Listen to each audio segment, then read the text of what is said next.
ബ്രൊക്കോളിയിൽ മുട്ടയിട്ടിട്ട് ഒരു തോരൻ കഴിച്ചിട്ടുണ്ടോ? ഭയങ്കര ടേസ്റ്റാണ്. സാധാരണ ഈ ബ്രൊക്കോളി ഐറ്റംസ് ഒന്നും ഞാൻ അങ്ങനെ കഴിക്കാറില്ല. ഉണ്ടാക്കാൻ അത്ര അറിയില്ലായിരുന്നു. അപ്പോഴാണ് എൻ്റെ ഒരു റിലേറ്റീവ് ഇങ്ങനെ ഒന്ന് ഉണ്ടാക്കി നോക്കൂ എന്ന് പറഞ്ഞിട്ട് ഒരു റെസിപ്പി പറഞ്ഞു തന്നത്. ഒരു പ്രതീക്ഷയും ഇല്ലാതെയാണ് ഞാൻ ഉണ്ടാക്കിയതെങ്കിൽ അടിപൊളി റിസൾട്ടാണ് എനിക്ക് അതിൽ നിന്നും കിട്ടിയത്. അതിനുശേഷം ഞാനും ഒരു ബ്രൊക്കോളി ഫാനായി മാറി. അപ്പോൾ ആ ഒരു റെസിപ്പിയാണ് ഇന്ന് ഞാൻ നിങ്ങൾക്ക് ഷെയർ ചെയ്യുന്നത്. പ്രത്യേകിച്ചൊന്നുമില്ല, ഭയങ്കര ഈസിയാണ് ഉണ്ടാക്കാൻ, ഭയങ്കര ടേസ്റ്റുമാണ്. അപ്പോൾ നമുക്കതിന് വേണ്ടിയിട്ട് ഒരു ബ്രൊക്കോളി, ഇത് ഏകദേശം ഒരു 500 ഗ്രാമോളം വരും ഈ ഒരു വലിയ തണ്ടും കൂട്ടിയിട്ട്. അപ്പോൾ നമ്മുടെ ഫസ്റ്റ് പ്രോസസ്സ് ഇതിനെ ഒന്ന് പൊട്ടിച്ച് ക്ലീനാക്കി മുറിച്ചെടുക്കണം എന്നുള്ളതാണ്. അപ്പോൾ അതിന് വേണ്ടിയിട്ട് നമുക്ക് ഈ വലിയ തണ്ട് തന്നെ ഇതിൽ നിന്ന് ഒഴിവാക്കാം. കയ്യോ കത്തിയോ എന്ത് വേണമെങ്കിലും ഉപയോഗിച്ചിട്ട് നമുക്ക് ഇതിൽ നിന്നും ഇത് റിമൂവ് ചെയ്തെടുക്കാം. ആ വലിയ തണ്ട് നമുക്കിതിലേക്ക് ആവശ്യമില്ല. അങ്ങനെ ഇപ്പോൾ ഏകദേശം ആ ഒരു ഇതെല്ലാം റിമൂവ് ചെയ്ത് റെഡിയാക്കി എടുത്തിട്ടുണ്ട്. ഇപ്പോൾ കുറേ കുഞ്ഞി കുഞ്ഞി കുട്ടി ബ്രൊക്കോളികളെ കിട്ടിയില്ലേ? ഇനി ഇതിൽ നിന്നും അതിൻ്റെ ആ ഒരു ചെറിയ തണ്ട് വേണമെന്നുണ്ടെങ്കിൽ നിങ്ങൾക്ക് റിമൂവ് ചെയ്യാം. അല്ലെങ്കിൽ ഒരു കത്തി ഉപയോഗിച്ച് നടു 2 കഷ്ണമാക്കി എടുത്തിട്ട് അങ്ങനെ യൂസ് ചെയ്യാം. പക്ഷേ ഞാൻ ഒന്നും കൂടെ ഇതിനെ ചെറുതാക്കി എടുക്കുകയാണ്.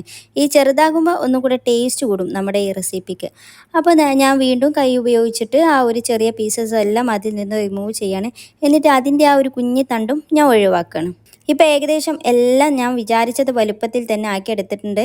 ഇത്രയും വലിപ്പമുള്ള ബ്രൊക്കോളിയാണ് ഞാൻ ഈ റെസിപ്പിക്ക് വേണ്ടിയിട്ട് എടുക്കുന്നത്.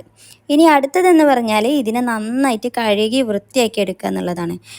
കുറച്ച് നേരം വെള്ളത്തിലിട്ടിട്ട് ആ വെള്ളത്തിൽ മഞ്ഞൾപ്പൊടിയോ അല്ലെങ്കിൽ വിനാഗിരിയോ എന്തെങ്കിലും ഒന്ന് ഒഴിച്ചു കൊടുത്താൽ ഇത് പെട്ടെന്ന് ഇതിൽ നിറയെ കീടനാശിനികളും എല്ലാം ഉണ്ടാകും. അതൊക്കെ ഒന്ന് ഒഴിവാക്കിയിട്ട് നന്നാക്കി ഒന്ന് ക്ലീൻ ചെയ്തെടുക്കുക. അപ്പോൾ അതിന് വേണ്ടിയിട്ട് അതവിടെ മാറ്റി വെക്കാം. ഇനി ആ ഒരു സമയത്ത് നമുക്കൊരു പാൻ അടുപ്പത്ത് വെച്ചിട്ട് അതിലോട്ട് കുറച്ച് വെളിച്ചെണ്ണയാണ് ഞാൻ ഒഴിക്കുന്നത്. ഓയിലായിട്ട് നിങ്ങൾക്ക് ഏത് ഓയിൽ വേണമെങ്കിൽ യൂസ് ചെയ്യാം. പക്ഷേ വെളിച്ചെണ്ണ ആകുമ്പോൾ ഒന്നും കൂടി ആ ഒരു ടേസ്റ്റ് കൂടും. എനിക്കതിൻ്റെ ഒരു ഫ്ലേവറാണ് ഇഷ്ടം. ഏകദേശം ഒരു 3 ടേബിൾ സ്പൂണോളം ഞാൻ ഒഴിച്ചിട്ടുണ്ട്.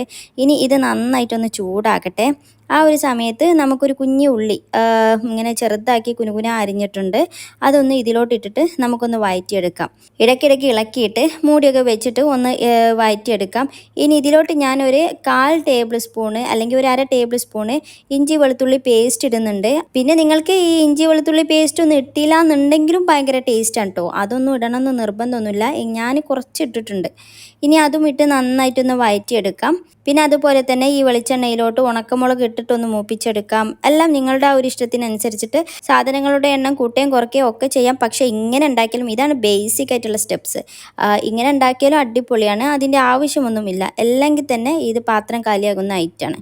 കണ്ടില്ലേ, ഇപ്പോൾ ഏകദേശം ഉള്ളിയെല്ലാം വഴറ്റി ഇഞ്ചിയും വെളുത്തുള്ളി പേസ്റ്റും എല്ലാം റെഡി ആയിട്ടുണ്ട്. ഇനി നമുക്കിടെ കഴുകി മാറ്റി വെച്ച വെള്ളമെല്ലാം വാർത്തെടുത്ത ബ്രൊക്കോളിയാണ് കേട്ടോ. ആ ബ്രൊക്കോളി നമുക്ക് ഇതിലോട്ട് ഇട്ട് കൊടുക്കാം. പിന്നെ എന്നിട്ട് അതിലേക്ക് ആവശ്യമായിട്ടുള്ള കുറച്ച് ഉപ്പെന്ന് പറയുമ്പോൾ ബ്രൊക്കോളിക്ക് പെട്ടെന്ന് കൂടാൻ ചാൻസ് ഉണ്ട്, ഉപ്പിൻ്റെ ആ ഒരു ഇത്. അപ്പോൾ നോക്കിയിട്ട് ഇപ്പോൾ കുറച്ച് ഇടുന്നുള്ളൂ. ഇനി നോക്കിയിട്ട് വേണമെന്നുണ്ടെങ്കിൽ അപ്പോൾ ഇട്ട് കൊടുക്കാം. അങ്ങനെ ഉപ്പും ഇട്ട് നന്നായിട്ടൊന്ന് ഇളക്കി. പിന്നെ ഞാൻ ഇതിലോട്ടൊരു 3 പച്ചമുളക് നടു കീറിയിട്ട് ഇട്ട് കൊടുക്കുന്നുണ്ട്. നിങ്ങൾക്ക് പച്ചമുളക് ആ എണ്ണയിലിട്ട് മൂപ്പിച്ചിട്ട് അങ്ങനെ ഉണ്ടാക്കുകയാണെങ്കിലും ഉണ്ടാക്കാം. ഞാൻ ഇതിൻ്റെ കൂടെ തന്നെ ഇട്ട് കൊടുക്കുകയാണ്. ഇനി നന്നായിട്ടൊന്നായിട്ട് ഇളക്കാം. പിന്നെ ഒരു തുള്ളി പോലും വെള്ളം വേണ്ട കേട്ടോ. ഈ ബ്രൊക്കോളിയിൽ നിന്നുള്ള വെള്ളം വന്നിട്ട് തന്നെ ഇതിനെ വേവിച്ചെടുക്കുന്നതാണ്. നന്നായിട്ടൊന്ന് ഇളക്കിയാൽ മാത്രം മതി. ഇളക്കി കഴിഞ്ഞിട്ട് നമുക്കിതൊന്ന് മൂടി വെച്ചിട്ട് ഒരു ലോ ഫ്ലെയിമിൽ ഇട്ടിട്ട് നന്നായിട്ടൊന്ന് കുക്ക് ചെയ്തെടുക്കാം. ഇപ്പോൾ ഏകദേശം ഒരു 5-6 മിനിറ്റൊക്കെ കഴിഞ്ഞു. ഇനി നമുക്കൊന്ന് തുറന്ന് നോക്കാം. എന്നിട്ട് നന്നായിട്ട് ഒന്നുകൂടെ ഒന്ന് ഇളക്കി കൊടുക്കാം. കണ്ടില്ല, കുറച്ച് വെള്ളമെല്ലാം ഇതിൽ നിന്ന് കിനിഞ്ഞ് വരുന്നുണ്ട്. ആ വെള്ളം മതി ഇത് കുക്കാകാൻ. അങ്ങനെ നന്നായിട്ടൊന്ന് ഇളക്കിയിട്ട് വീണ്ടും നമുക്കൊന്ന് മൂടി വെക്കാം. ഇപ്പോൾ ഏകദേശം കുറച്ചുകൂടെ ടൈം കഴിഞ്ഞിട്ടുണ്ട്. ഇനി നമുക്ക് ബ്രൊക്കോളി എന്താ അവസ്ഥ എന്നൊന്ന് നോക്കാം.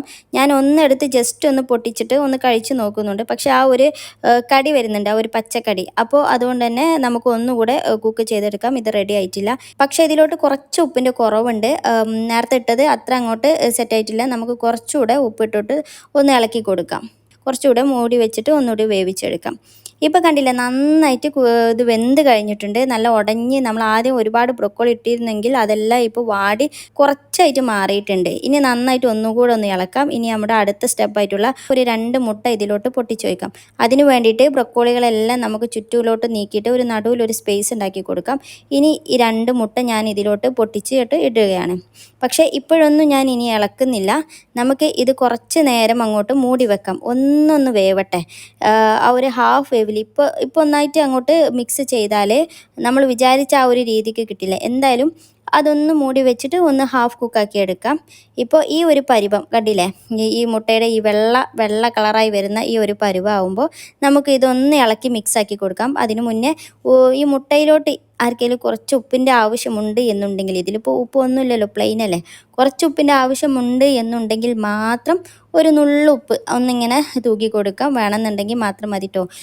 എന്നിട്ട് നമുക്ക് നന്നായിട്ടൊന്ന് ഇതൊന്ന് ഉടച്ചെടുക്കാം ഈ മുട്ട. നമ്മുടെ ചട്ടകം കൊണ്ട് നന്നായിട്ടൊന്ന് ഇങ്ങനെ ഇളക്കി ഇളക്കി യോജിപ്പിച്ചിട്ട് പിന്നെ ഈ ബ്രൊക്കോളി എല്ലാം കൂടെ കൂട്ടിയിട്ട് ഒന്നായിട്ട് അങ്ങോട്ട് മിക്സ് ആക്കി എടുക്കുക.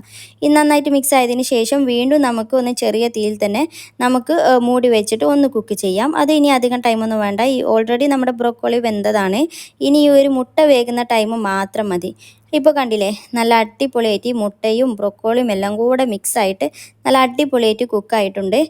വെറുതെ നമുക്കിനി ചോറൊന്നും ഇല്ലെങ്കിലും വെറുതെ നമുക്ക് ഇരുന്ന് കഴിക്കാൻ തോന്നുന്ന അത്രയും നല്ല ഒരു ടേസ്റ്റാണ്. ഞാൻ പറഞ്ഞല്ലോ എനിക്ക് ബ്രൊക്കോളി ഇഷ്ടമില്ലാത്ത ഒരാളായിരുന്നു. ഞാൻ വരെ ഇപ്പോൾ ഇത് വെറുതെ കുക്ക് ചെയ്യുമ്പോഴും അങ്ങനെ എടുത്ത് കഴിച്ചുകൊണ്ടിരിക്കും. അത്രയ്ക്കും ടേസ്റ്റാണ്. അപ്പോൾ നിങ്ങളിങ്ങനെ ട്രൈ ചെയ്തിട്ടില്ലെങ്കിൽ ഒന്ന് ട്രൈ ചെയ്ത് നോക്കുക. നല്ല ടേസ്റ്റാണ്. അപ്പോൾ അത്രയേ ഉള്ളൂ സംഭവം. അപ്പോൾ ശരി എന്നാൽ.